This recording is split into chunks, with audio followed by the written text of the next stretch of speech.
You're watching KIVUMBI 2017. We have lots more to come up for you. Remember, Asha Mulu is still on our touch screen and she'll be taking a look at some interesting figures, particularly those governors who have lost their seats or are looking very likely to lose their seats. We have that, and also Ben Kitili, who will be joining us with his panel.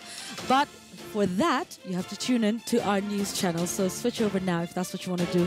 Otherwise, this is where we go our separate ways, KTN Home and KTN News.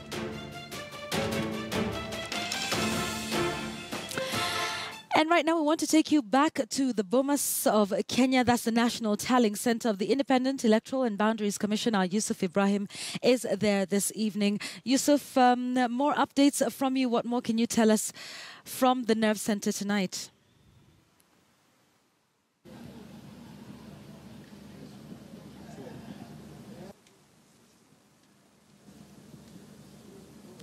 Yusuf, can you hear me?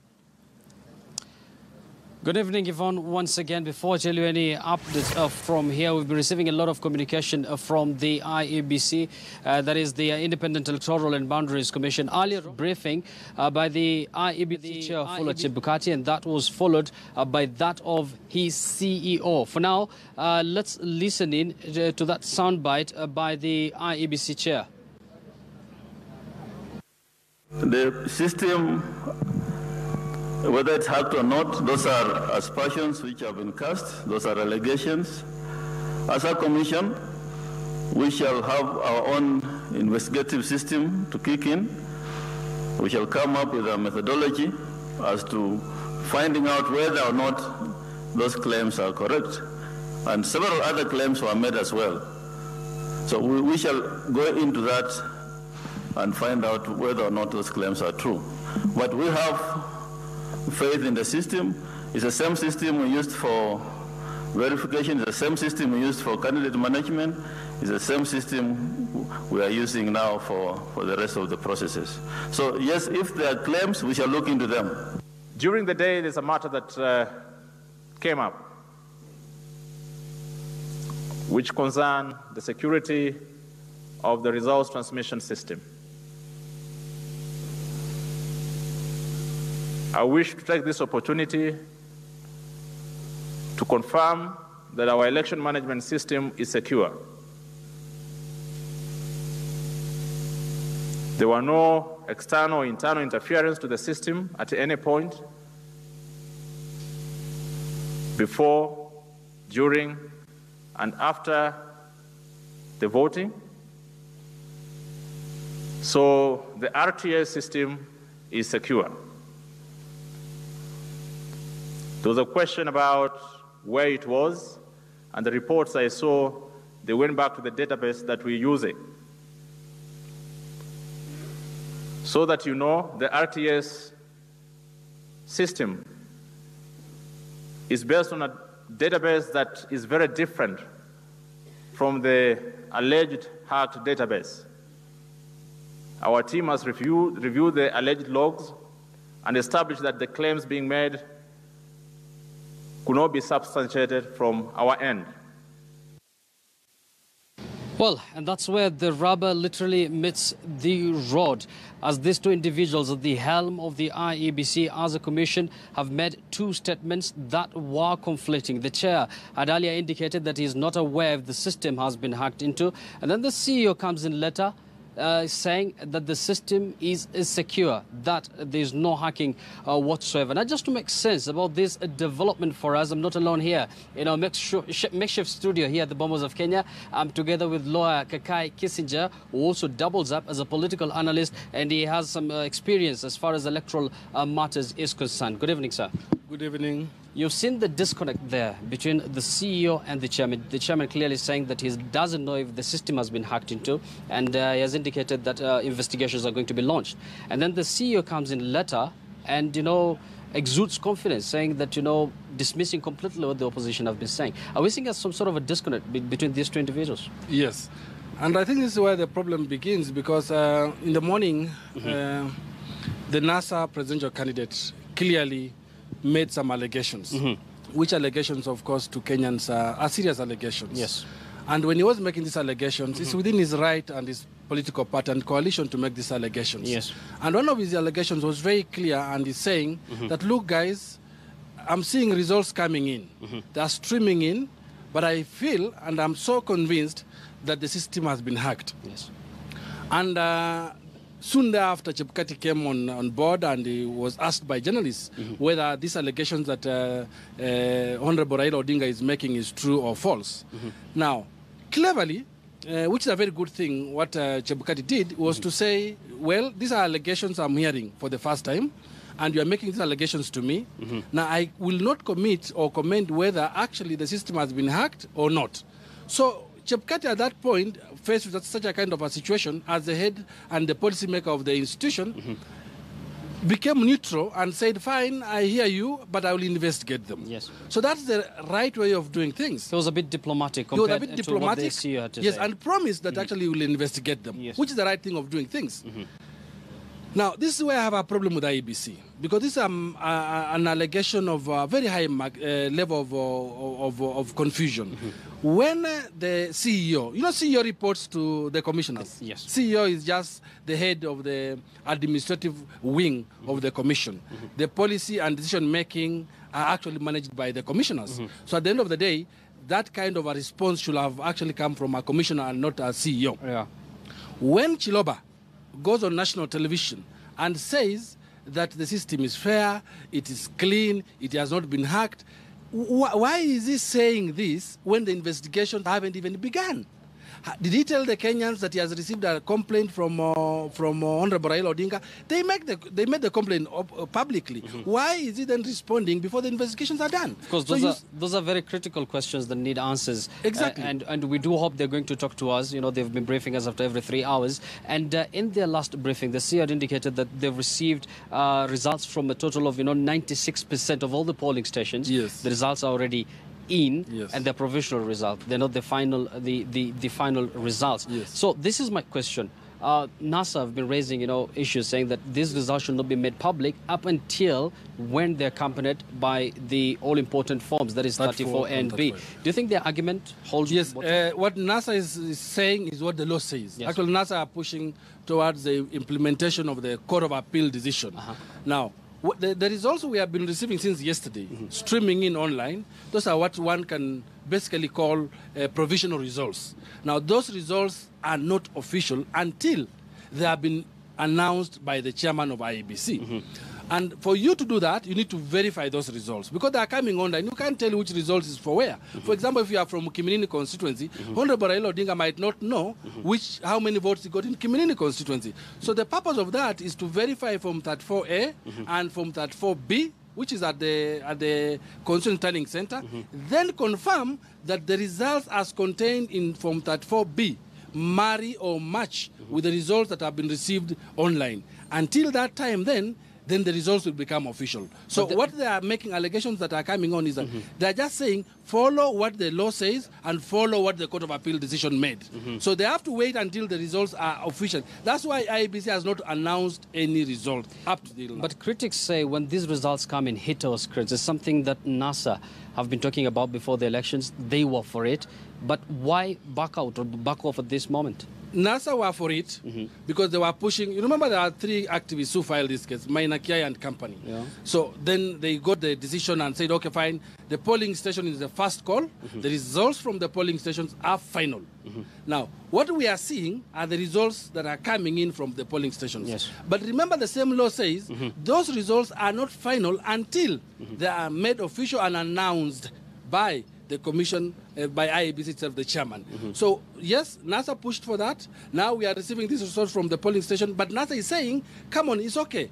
The law says that, but can we validate? Now, the process of validation is what they are pushing for, because they cannot tell which results belongs to who. So you must validate. And it's just natural, and the law is requiring, it's a legal requirement, so they have to validate and confirm that it's marrying with Form 34B. And of course, that is what some of the commissioners are currently doing here at the National Tallying Center. Yes. So let me talk about, of course, this question might look premature as far as, this contest is concerned.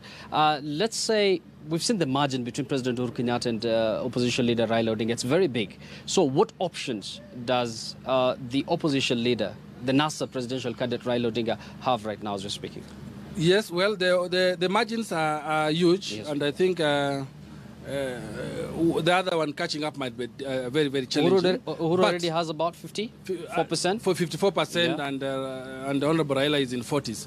But what it is that it's not over yet. It's not over yet legally, because Honorable Raila and NASA coalition have two options. Yes. And the first option, which they have done, is to administratively deal with the matter. And administratively dealing with the matter is to ensure that, fine, those results are showing the way they are, but we are disputing them. Can we administratively deal with them? Can we retally? Can we confirm that they are marrying to 34A and 34B? Yes. That is the first option. Now, that is the smarter option of doing things, to verify, because it's his right. He needs to know whether he's one or not, and if he's not one, why, where is the mismatch and all that. So he needs to verify that. So that is the administrative thing that must be done, and that is complying with the law, which is going on.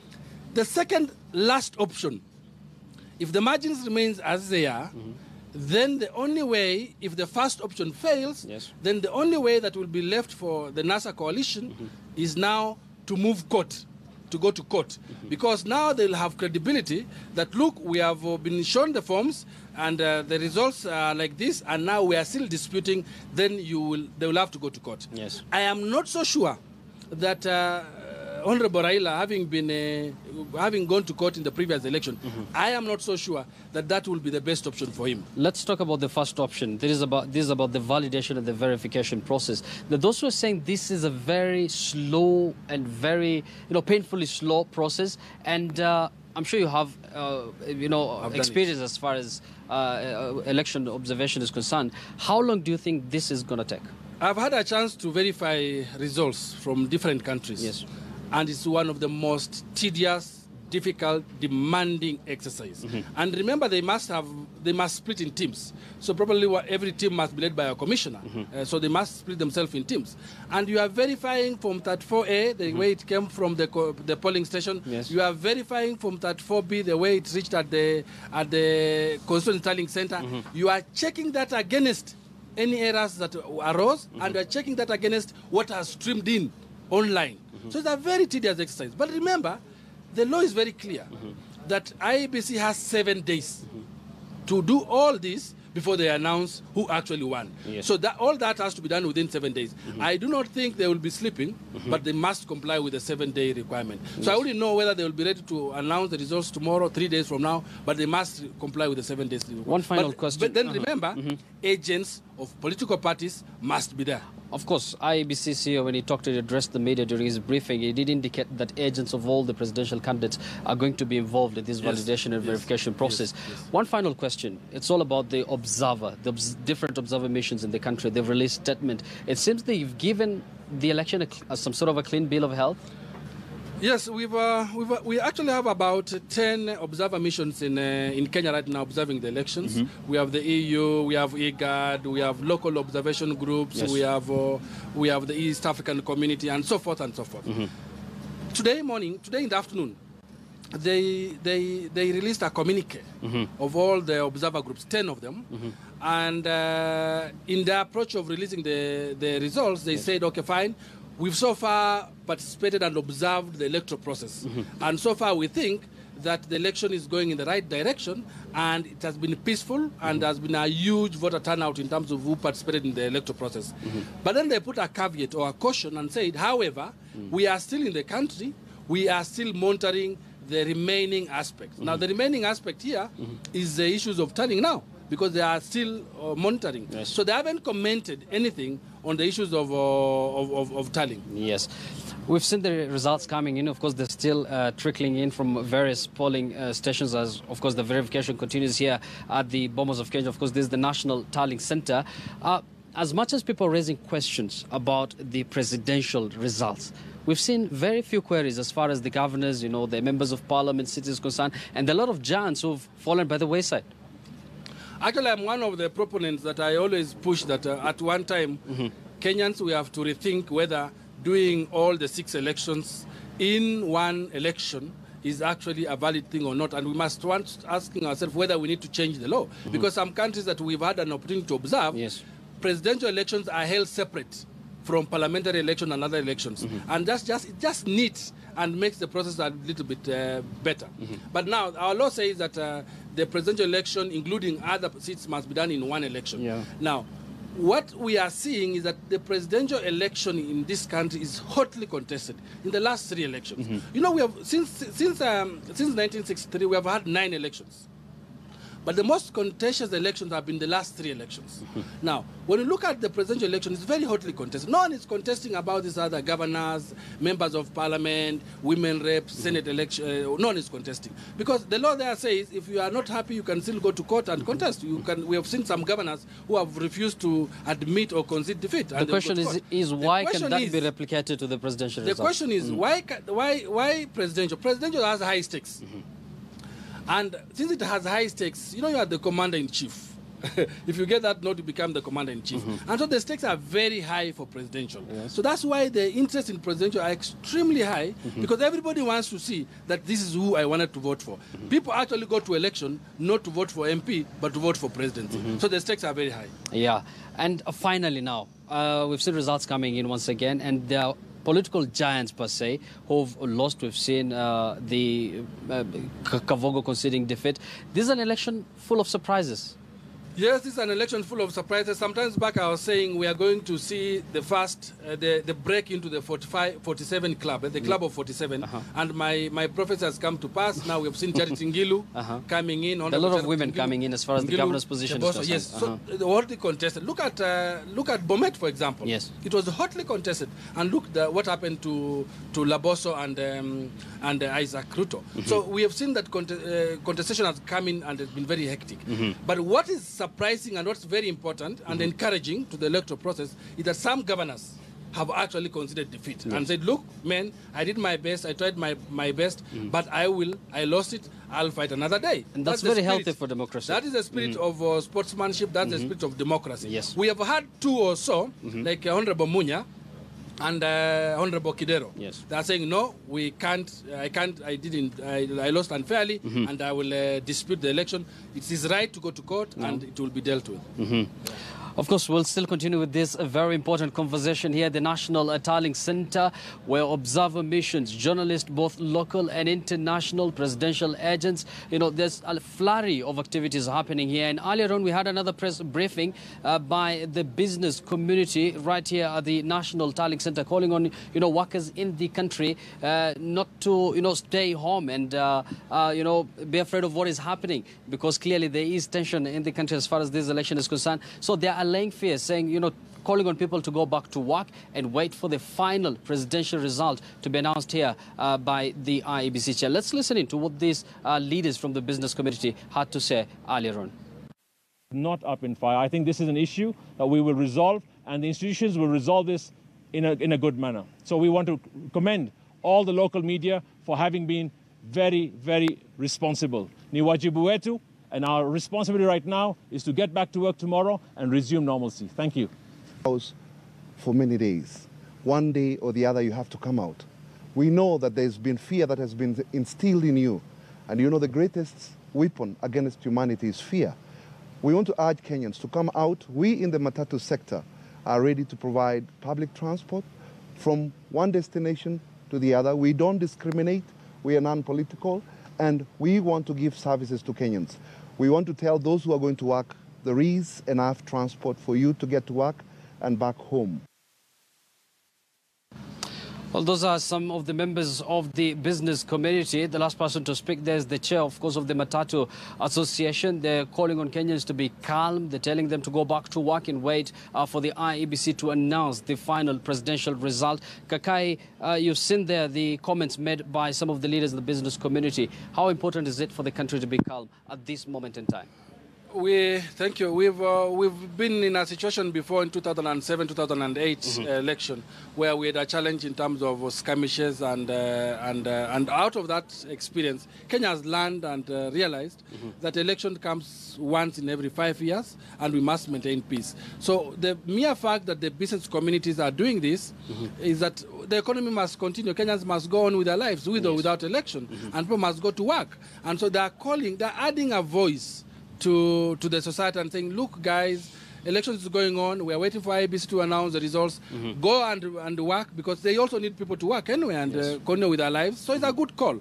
I also saw the churches, by the way. Yes. The churches came out very strongly and said, "Oh, look, guys, wait, hang on. The elections that is being done by IEBC. They are counting the results, but go and participate in terms of what you normally do." Now, what this does is that it diffuses the fear in people. Yes. So it makes people to know that, look, we must go on with our lives, and we must go on working with our lives. So it's a good thing. It's a good call in terms of Kenyans going on with their life. It's not the end of it.